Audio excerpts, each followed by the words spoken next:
Ever feel like we're missing some crucial pieces of the human story? Like something just doesn't quite add up? Hmm. That's the vibe I'm getting from today's deep dive. We're looking into the alien interview, a document. Oh, this one's a doozy. That's putting it lightly. This thing throws around terms like prison planet and cosmic amnesia. Yeah. Like they're going out of style. And what really gets me about this document is that it doesn't just stop at, aliens exist. It goes all in, spinning this elaborate narrative, Oh, yeah. claiming to be based on firsthand accounts and transcripts. And get this, from 1947, right when the whole world was going crazy about Roswell. Okay, so right off the bat, we're dealing with government cover-ups, a crashed spaceship, and an alien interview subject. All the ingredients for a classic conspiracy theory. I'm always up for a good conspiracy theory, but where do we even begin to unpack this one? Well, the document, it all revolves around this woman, Matilda O'Donnell McElroy. She claims she was a nurse, but not just any nurse, a nurse in the military. Okay. And according to her account, she conducted a series of interviews with get this, the sole survivor of this alleged crash. And this survivor Yeah. is where the alien interview part comes in. You got it. An alien named Errol. Errol. Okay, I'm intrigued, but also, healthy dose of skeptical here. This was supposedly back in 47. What kind of information are we talking about? Is it just some vague ramblings about spaceships and whatnot? Oh, no, we're talking detailed descriptions, complex narratives. Errol, she wasn't just some tourist passing through the galaxy. She was a pilot, an officer, Yeah. which suggests a whole structured civilization, a hierarchy, right? Yeah. And get this, she supposedly communicated entirely through telepathy. Telepathy. Okay, now that throws a wrench into things. Imagine trying to explain Earth concepts to someone who experiences reality in a totally different way. Exactly. The document actually goes into detail about those linguistic challenges. But what's really unsettling is Errol's take on humanity. She doesn't pull any punches. She describes Earth as a prison planet, Prison planet. a holding cell, essentially, for what she calls immortal spiritual beings, ISBs. ISBs. Catchy, and she's saying, that's us. Basically, yeah. We're all, according to her, these immortal spiritual beings stuck in a cosmic penitentiary. Okay, I'm not sure if I should be offended or strangely validated by that. Well, hold on to your hat because it gets wilder. Errol claims this so-called prison is run by a vast old empire and Earth, just their dumping ground. Criminals, rebels, anyone they want out of the way, banished to Earth. So we're not just prisoners, we're the rejects of the galactic prison system. Pretty much. And if we buy into this narrative, even for a moment, it really makes you question everything. Our understanding of free will, for example. Right. Are we really making our own choices, or are we just, I don't know, playing out some predetermined cosmic sentence? Exactly. Okay, that's a bit of a mind bender, but it also sounds a bit convenient, don't you think? Like an easy way to dismiss all the bad stuff happening on Earth. Oh, it's not our fault, it's because of this galactic empire. That's a fair point. But even if we set aside those more, shall we say, outlandish claims for a moment, the document taps into this very human desire Oh, absolutely. to understand our place in the universe. Are we alone? Is there a bigger picture we're not seeing? These are questions that have captivated humanity for centuries. You're right. There's something inherently compelling about stories that suggest we might be part of something much, much larger than ourselves. So if Earth is this prison planet, how did Errol end up crashing here? Was she trying to break out or something? Not quite. According to McElroy's account, Errol claimed her ship malfunctioned due to, believe it or not, nuclear testing at Roswell. Of course, because why not? Right. And remember, this was 1947, right at the peak of Cold War paranoia. Everyone was on edge about nuclear weapons and the idea of them attracting unwanted extraterrestrial attention. Well, that would certainly add fuel to the conspiracy fire. It's like something straight out of a Cold War thriller, right? Secret government agencies, mysterious crashes, and whispers of technology beyond our understanding. Which, speaking of technology, I'm guessing Errol had some pretty advanced gadgets at her disposal if she's zipping around the galaxy. Oh, absolutely. We're talking descriptions of spacecraft that defy our current understanding of physics. Whoa. Energy weapons that sound like something out of a science fiction novel. Okay. Even whispers of mind control technologies. Okay, now we're getting into some seriously sci-fi territory. I'm both curious and a bit terrified to hear how this all ties together. It's easy to just dismiss all this as pure fantasy, right? Right. Spaceships, energy weapons, mind control. Sounds like someone raided a comic book store for inspiration. A little bit, yeah. But here's where it gets interesting. Errol's descriptions, they're fantastical, sure, but they do connect with real-world scientific principles. Oh, like what?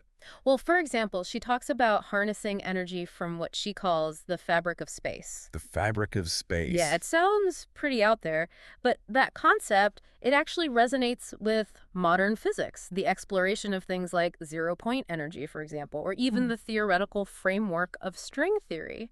It's like she's using a different language to describe concepts that we're only just beginning to grasp. So she's tossing around terms that might make a physicist raise an eyebrow, but there's a kernel of recognizable science in there. Exactly. It reminds me of those ancient aliens theories. Mm. Taking something we can't quite explain yet and attributing it to extraterrestrial intervention. Right, exactly. And whether you find those connections intriguing or a bit of a stretch, it does make you wonder, what will our understanding of science look like in a few centuries? That's a good question. Will we look back at these accounts and see them as prescient glimpses into a future we hadn't even imagined? All right, I'll bite. Let's say, just for argument's sake, that Errol's claims about advanced technology are more than just, science fiction. What was the purpose of it all? Was she on a diplomatic mission? A hostile takeover? What's the deal? Well, that's where the alien interview takes another intriguing turn. Errol suggests that the key to escaping this prison planet lies not in spaceships or weapons, but within ourselves. Okay. She claims humanity has forgotten its true potential, that we've been intentionally cut off from our inherent abilities. Okay, so less Star Wars and more. The Matrix. Kinda, yeah. We're all plugged into some grand illusion, and Errol's here with the red pill. In a sense, yes. She points to figures like Buddha, Jesus, and other spiritual leaders throughout history as examples of humans who managed to break through this imposed amnesia and access their true potential. It's like she's suggesting we all have this innate capacity for, I don't know, enlightenment, self-realization. Right. But it's been buried under layers of societal conditioning and, well, cosmic interference. So if we could just tap into this forgotten potential, we could break free from this prison planet. It's a tantalizing thought, I'll give it that, even if it does sound like, I don't know, the plot of a self-help seminar crossed to the UFO convention. Right. It taps into that very human desire for transcendence, for something beyond the mundane. And the document, it doesn't shy away from linking these cosmic themes to real-world history either. For example, Errol specifically mentions the assassination of Archduke Ferdinand. Okay. Claims that a domain officer had temporarily inhabited his body, Wait, what? hoping to prevent the outbreak of World War I. Hold on. So she's saying an alien was pulling the strings of history trying to stop a war? That's what the document claims. It's the new twist on the butterfly effect. It is, isn't it?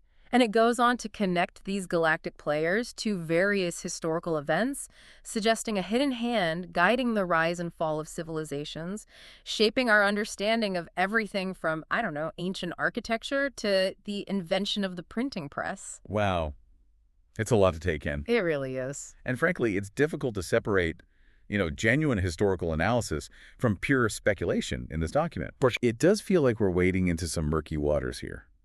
On the one hand, it's intriguing to think about these grand historical narratives being influenced by forces we don't understand.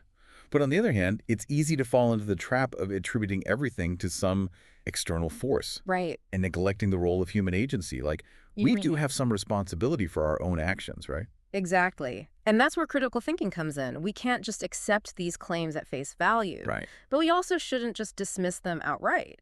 The challenge is to engage with these ideas thoughtfully. Ask ourselves, what if some of this is true? What would that mean for our understanding of history, of humanity's place in the universe? So it's about finding that balance between open-mindedness and, healthy skepticism. Not blindly accepting everything we read, but being willing to entertain possibilities that challenge our current worldview. But let's get back to Errol. If she's this advanced being with knowledge spanning millennia, how did she end up crashing on our little blue planet in the first place? Was it really just faulty wiring and a nuclear test? That's the story, at least according to the alien interview.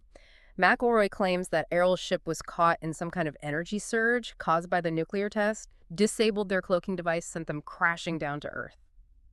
It's interesting, though, isn't it, how this narrative taps into those Cold War anxieties, that fear of unintended consequences, Oh, yeah. of unleashing forces we can't control. It's almost as if the document is saying, like, hey, maybe we shouldn't be messing around with this whole nuclear technology thing. Right. It's a cautionary tale wrapped in a sci-fi enigma. Definitely. And it seems like those anxieties about technology are just as relevant today as they were back in 1947. Oh, absolutely. Maybe even more so. Probably, yeah. In fact, you could argue that Errol's descriptions of mind control and surveillance technologies, while they're presented in this fantastical context, they resonate really deeply with our current concerns Oh, yeah. about data privacy, artificial intelligence, the increasing power of technology in our lives. It's almost as if the alien interview is holding up a mirror to our own anxieties about the future. Okay, I have to admit, that's a chilling thought. So we've got this advanced alien civilization, a cosmic prison planet, and humanity trapped in a state of enforced amnesia. It's a lot to process. It really does make you wonder, are we missing some big chunk of the story when it comes to humanity, I mean? Our place in the universe, all that. Yeah. And that's where the alien interview, as out there as it really gets you thinking, even if we take it all with a grain of salt. Oh, definitely. It forces us to confront these big questions about consciousness, free will, our potential as a species even. Yeah, yeah. It's like this document is a Rorschach test, almost, Oh, I like that. for our beliefs about the universe, Yeah. What we see in it, whether we're drawn to the conspiracies, the spiritual stuff, the scientific bits, It's true. it kind of says something about us, our own worldview. Exactly. For some people, Errol's account might resonate because they already believe in a higher power, right? Right. A divine plan, reincarnation, something like that. That idea of immortal spiritual beings stuck in this cycle of amnesia, Yeah, yeah. it could line up with certain teachings, traditions. While others might be drawn to the tech stuff, could we actually, I don't know, unlock telepathy one day? Interstellar travel? Errol even hints at time manipulation. Right. Right. It's easy to write it off as sci-fi, but then again, A lot of the things we take for granted today would have sounded like magic a century ago. that's true. And that's what makes the alien interview so fascinating, even if it's a total fabrication. Right. It pushes us out of our comfort zones, makes us question what we think we know, consider possibilities that, at first glance, sound absurd. It's like when you're staring up at the night sky and it hits you just how vast, how mysterious the universe really is. Yeah, Humbling, but kind of awe-inspiring too. absolutely. And that's what this document, authentic or not, it makes you do that. Yeah. Look beyond what's familiar. Question what we think we know. Embrace the mystery. And maybe, just maybe, in that process of questioning, of exploring, we discover something about ourselves, our potential, our place in all of this. So where does this leave us? Do we buy Errol's story? Write it off as a hoax? Or is it more like a metaphor for, I don't know, the human condition? That's for each of us to decide, I think. I think you're right. Yeah. Maybe the real value of this deep dive wasn't about finding the answers, but wrestling with the questions themselves. Absolutely. Expanding our perspectives, challenging those assumptions, exploring the vast unknown, both within ourselves and in the universe. And if a being like Errol were observing us right now, Yeah. today, what would they think? What would they find fascinating, alarming, hopeful even, about where we're headed? Now that's something to chew on. That's something to chew on. This has been a deep dive into the alien interview, a document that, well, let's just say it challenges us to think outside the box. Believe it or not, it's a story that tends to stick with you.